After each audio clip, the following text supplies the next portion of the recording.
मनुष्य को सिर्फ वही चीज़ें नष्ट करने का अधिकार है जो वो खुद पैदा कर सके।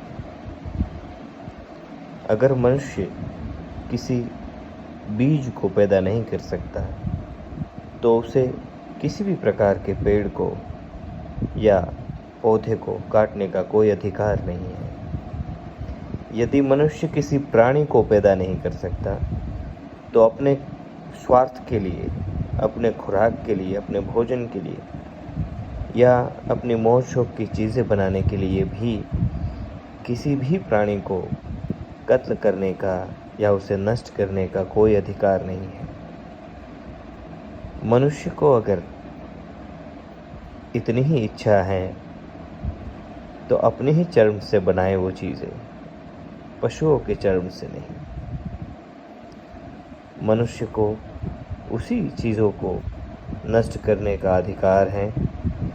जो वो खुद पैदा कर सकता है, और ऐसी कोई चीज़ नहीं जो मनुष्य प्रकृति का सहारा लिए बगैर पैदा कर सके। इसलिए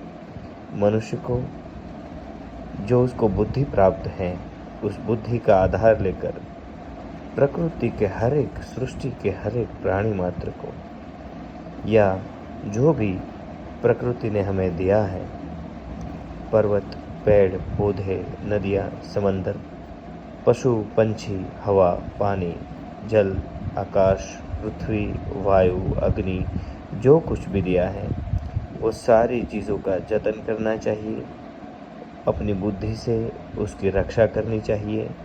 और हो सके तो इस प्रकृति के इस चक्र को अविरत कार्य करने में मदद करनी चाहिए, ना कि उसमें अपने स्वार्थ और कागजी करेंसी के लिए फोकट की, घटिया, बिना मूल्य की चीज़ों के लिए, जो कि धरती से ही प्राप्त हुई है, चाहे सोना हो, चांदी हो, हीरे हो, जवाहरात हो या पैसे हो, उन व्यर्थ की चीज़ों के लिए प्रकृति को हानि नहीं पहुंचानी चाहिए। बस इतना ही।